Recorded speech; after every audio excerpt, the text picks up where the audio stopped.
manager, and I'm also going to be guiding us along this path on e-coaching today.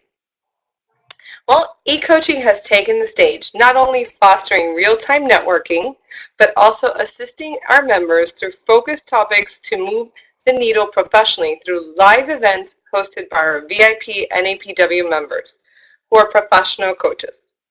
We couldn't be more excited to offer you more networking and professional development opportunities in 2017. We encourage you to carve out the time and keep coming back to our online events because it's ease and ability to network from your office or while on the road or even from the comfort of your own home. You will see at the bottom right of your screen, below the chat box, the opportunity to download today's presentation directly from the room to your desktop. Since we only have about 30 minutes together today, I want to get our session started by introducing to you this session's coach. Holding a Master's of Science degree in HR Management from Georgia State University and winner of the 2016 SHRM Pegasus Award for HR Leadership and Innovation, Gail Tolbert is an accomplished operations and HR professional with blended expertise in startup and growth environments at both corporate and consultant levels. She infuses extensive organizational efficiencies with strong coaching and project management talents to drive performance and productivity results. Gail is a trusted advisor in delivering strategic solutions clearly linked to corporate goals. She builds collaborative relationships with stakeholders, colleagues, and staff.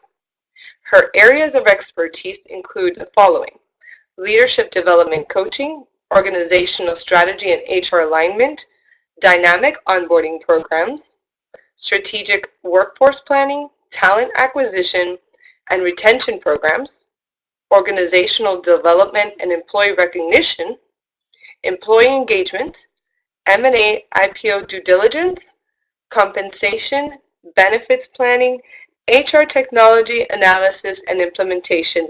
Wow, Gail, you're an amazing professional. Thank you so much for joining us today.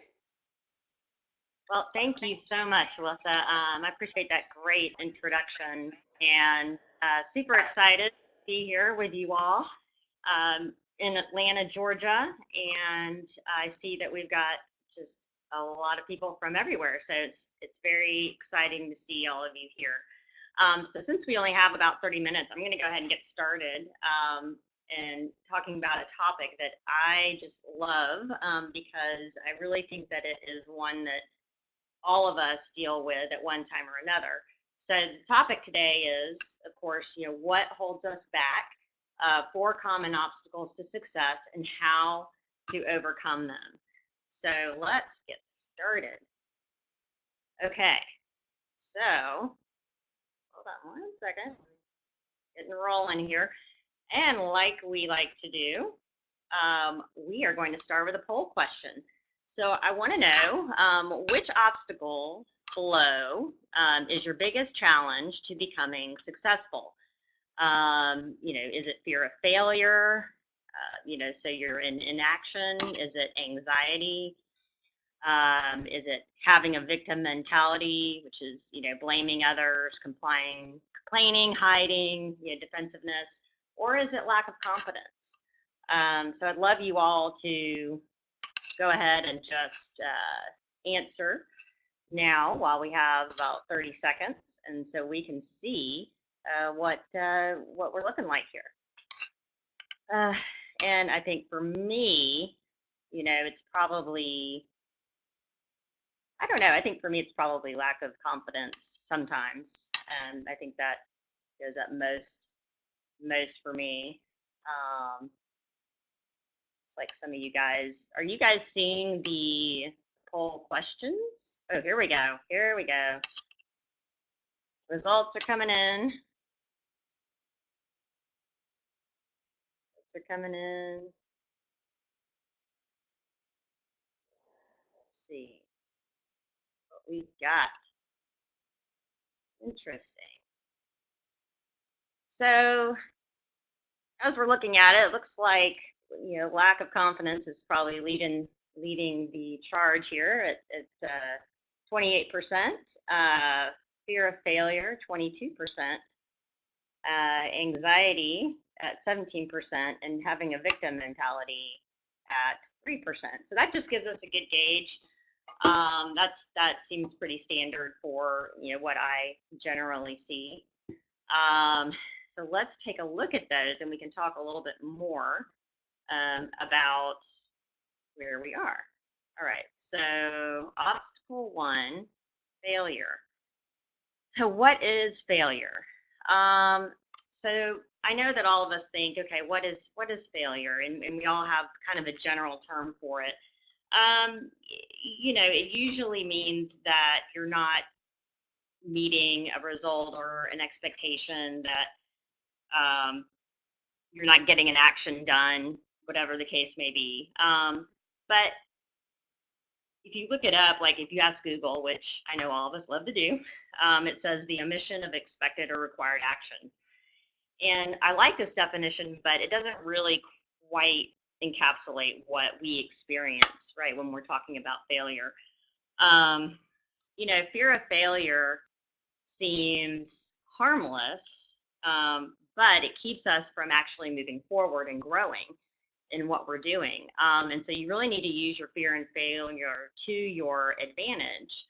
And we need to choose how we experience the failure, because we have the opportunity to do that, and then just get better at failing. And I know that sounds really strange to say, but the more you do something, the more you find your confidence level, and then you can just move forward. Obstacle number 1 with fear, where does it come from? So fear comes from, there's all sorts of places that fear can come from. I mean, what I would say is that it usually means because you have a thought or an idea in your head that is created. It's a belief that you have about something you're anticipating. And that thought that you have about that is what drives your emotion, which is fear. And then that usually causes you to do nothing, right? And fear comes from, right, as we know, it's kind of a fight or flight. Way back when in caveman days, fear was supposed to serve, right, as a way of protecting us. And now what happens a lot of the time with fear is it is truly a result of how we manage our thoughts. And so that should be something that kind of comforts you, because it's actually something that you can manage. It's not something that kind of takes over by itself. You can actually manage your fear, and you actually want to make fear a goal. So here are 6 steps to help you take action on your fear of failure. So again, like I said, make failure a goal. You want to, if you're not making failure a goal, if you're not stepping out, then, it would be, you're not doing anything, right? Like if you're not accepting that failure can be a good thing, then, you're going to stay stagnant in where you are. You want to choose the right kind of failure. And when I say that, you have to choose the right kind of failure for you. And an importance to understanding that it occurs from taking risks rather than experiencing failure by just not showing up. That's definitely what you do not want to do.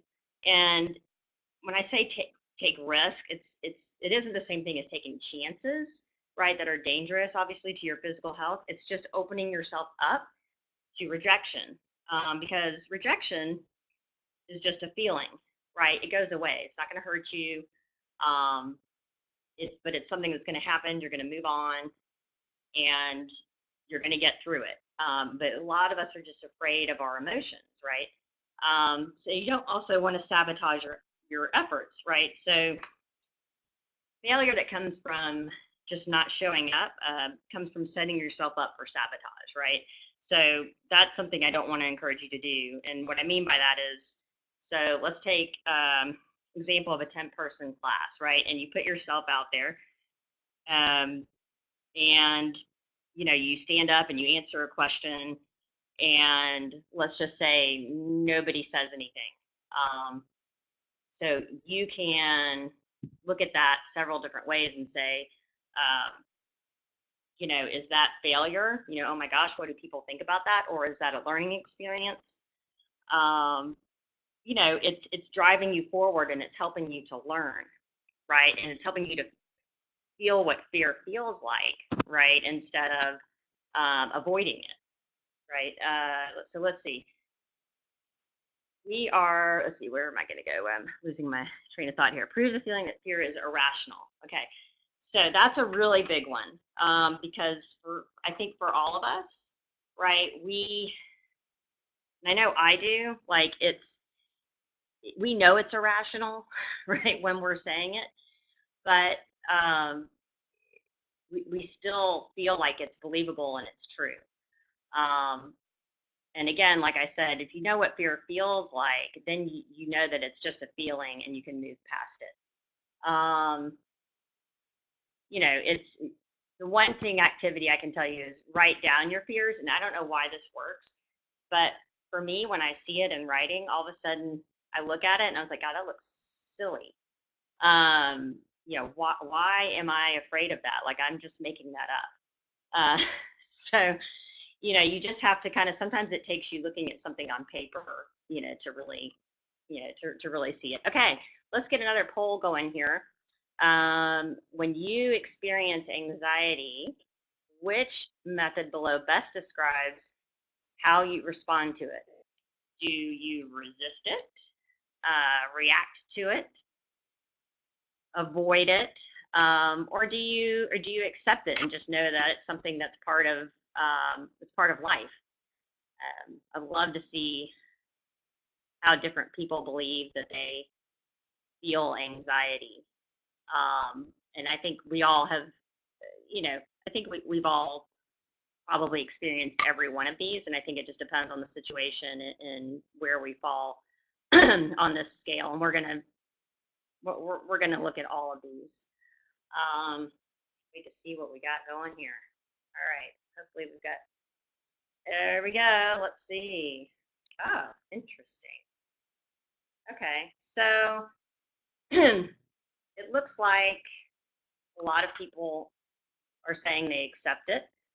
But we definitely have a percentage of people who are reacting to it, and those are probably our biggest two categories. So we're going to quickly just go over all of these, and we will, address the one. So there's some people still responding. I just want to make sure I'm sensitive to the time we're getting through. Okay, so this is obstacle number 2, anxiety. So the first thing to remember is anxiety is just a feeling. Again, like I've said about fear, it's not going to hurt you. You're going to feel some physical symptoms. A lot of us feel, that palpitating heart, you know, queasy feeling in your stomach, increasing heart rate, nausea. There's so many different physical symptoms of anxiety. And again, it's because at one time it served us, back when we needed to flee something, right? And it was telling us, that this was an environment or situation not to be in. So that, it makes sense. Resistance. So a lot of us, and it showed on the polls, a lot of us resist feeling of anxiety. So we push against it, we fight against it, we get mad at ourselves for having it. And what, of course, that does for many of you, if you don't know, is that it increases it. And yeah, I see, Terry, you're absolutely right. I was taught. You said I was taught to acknowledge it and then breathe through it, and that is very true. And by breathing, what you're doing is you're slowing down your heart rate. What that does is allow you to just get more of a sense of calm, right? And gives you a chance and gives your mind a chance to think about the situation that you're in. So, it's not one of those things where, you need to just not react to somebody, right? When you're feeling anxiety in front of it, it's truly is kind of just pulling yourself back from it, um, and getting yourself kind of out of the situation. And there's nothing wrong with doing that. Reaction. So reaction, if we use that as our option, we kind of react by doing all sorts of counterproductive things. And I know I'm guilty of this.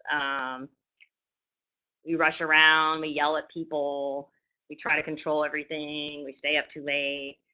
Um, we fuel it by reacting to it. It actually, and this really doesn't help.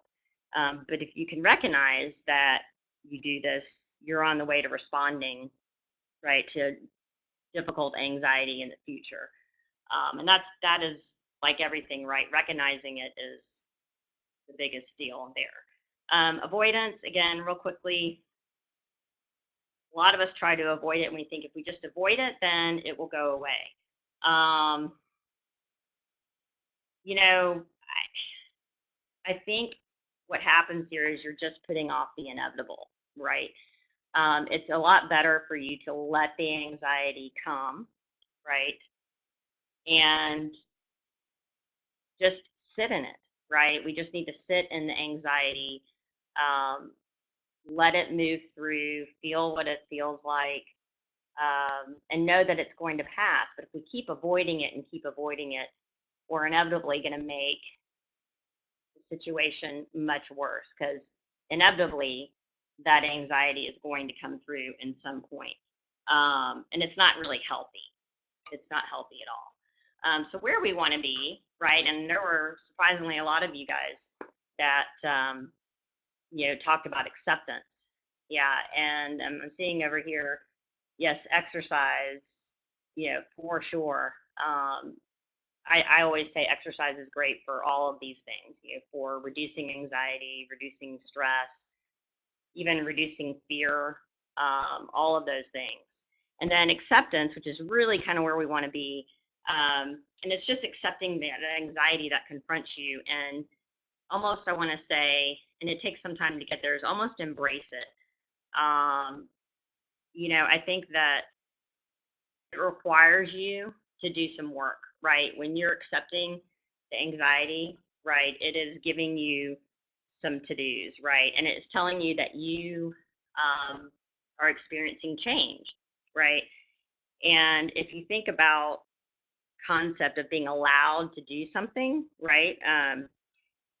By observing our own anxiety, we experience a moment of relief and then a moment of perspective. So if you allow yourself to do something, and immediately you think about it and think of some examples, it gives you power over it. And that's a really incredible feeling to feel. I've experienced this and all sorts of ways and realized when I got through it, I'm like, oh, it's harmless, right? I'm just reacting to it. And it's just, as we like to call it in coaching sometimes, it's a vibration. We call it a vibration. So that's kind of anxiety, kind of as how do you sit in anxiety? We got that one question. You just let it move through you. You just don't resist it. You don't, what I call buffer, so you don't try to do all sorts of other things to ignore it. You just accept the fact that you are feeling anxiety. Use some of these techniques that we're talking about, recognizing those physical symptoms, doing things to take care of those, the breathing, sometimes I talk about meditation, really just giving yourself time to move through it and not try to rush it. And I've seen in here, like, yeah, so you have to name it, write it down, all of those things will help you to see it and move through it a lot more quickly. So those are all great examples, you guys. All right, so I think we already kind of went over this. Techniques to reduce anxiety, write it down. Now, when I say play with it, I know that sounds like an interesting thing, but what I mean by that is to have control over it, right? Is, for example, if I know that um, standing up in front of people and giving speeches makes me anxious, um, you know, I learn how to control it by putting myself in those situations and raising them higher and higher and higher so that you're get used to it, right? And then you know that you can pare that down or you can raise it up. So you become the person who's in control of your anxiety. Um, yeah, I mean, it's in the mindfulness. I'm hearing this over here from Mary. Absolutely, using mindfulness practice works. But when you take control of the anxiety and you can ramp it up and you can ramp it down, then you're really in a good place because you're not letting it control you. The belly breathing, we talked about that again. It's every therapist and psychologist and coach I know, belly breathing really does make a difference. And so just really learning how to slow your breathing down, be intentional about it. It's really great idea, and I think it's healthy for anything really. And just remember, and this is my big thing, anxiety is not a problem until you make it a problem, right? Because it's our thoughts that are producing the anxiety. So it's learning how to control how we think about the opportunities and situations that we confront in our lives. Okay, obstacle 3, the blame game. We didn't have too many people in this category, so I'm not gonna spend too much time on this, but some people who experience, who we talk about fear and all these things, they do what they call the blame game. And what it does is it's taking the pressure off of them. Um, they get defensive, and I think we all know people like this. They complain. It's all about them. They're defensive. They stay away from situations, and they do that because I kind of think of this as a little bit about being, what's the word I'm looking for?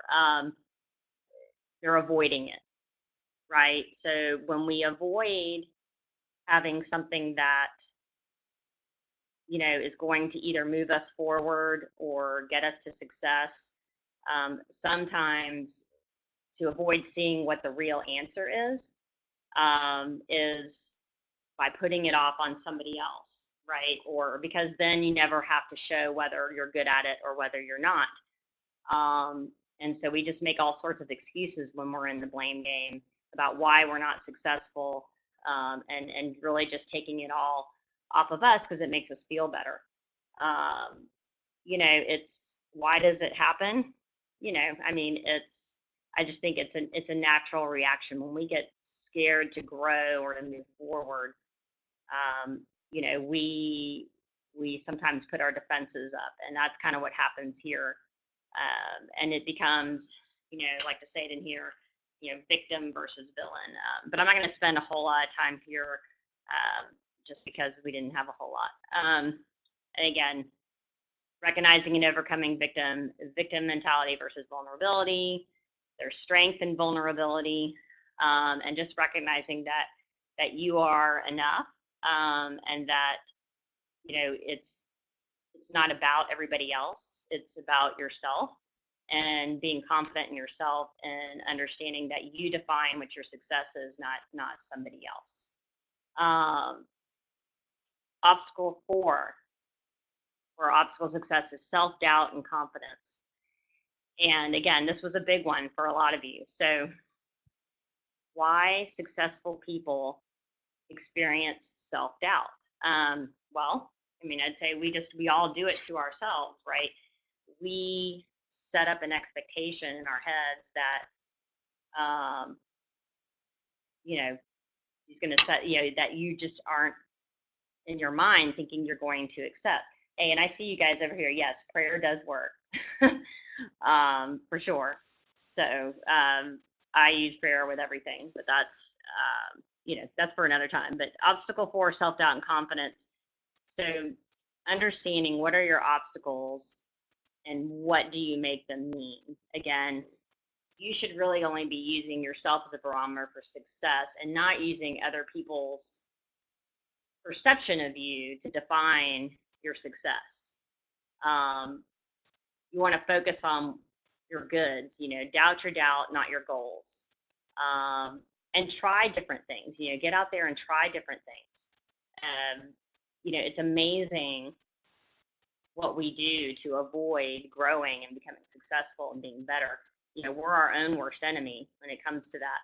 So it's really just taking a good, hard look at ourselves and saying, what are our obstacles, right? And what are we making them mean, right? When we think those are things that are keeping us from moving forward. Okay. So steps to increase confidence. Again, we'll get through this quickly since we're running through on time. Think about something you want. Okay. Now, when I say that, when you have a goal, right, and it's something that you're really passionate about, then you need to. The best thing to do is think about something that you're after or that you want, and you just move forth to it.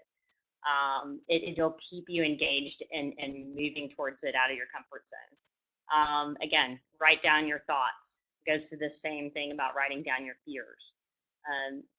Notice your response to your thoughts of self-doubt. One thing that I do every day is I do a thought download. So I get up in the morning and I write down, just kind of do a dump, right? And you're looking for those things that you have self-doubt over.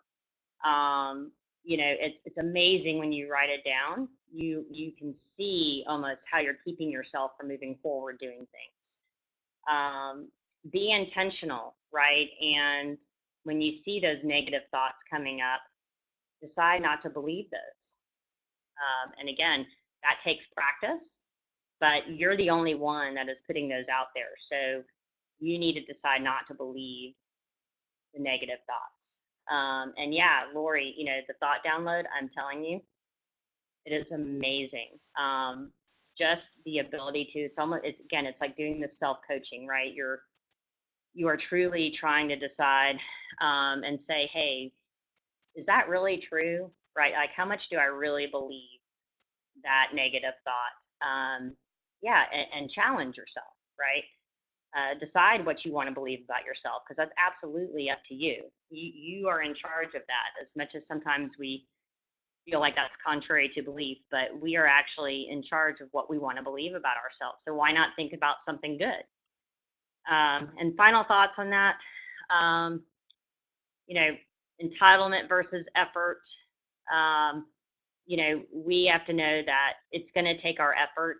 And it's when we expect something versus showing how to do something and really pushing forward, that builds our confidence.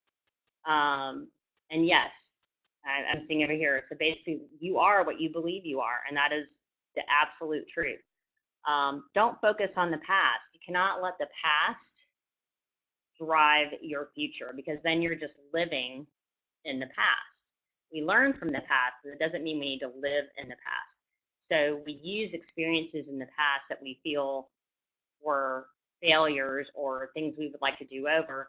We use those as a launching pad for how we do things in the future. And just because we've done something in the past does not mean that we're going to do it in the future. We get to decide how we're going to do things and how we're going to think of things. And just think about how you want to be seen in the world. You can leave a legacy, right? You get to decide how you want to show up. You get to decide, what you're going to be good in. You get to decide what you're going to believe.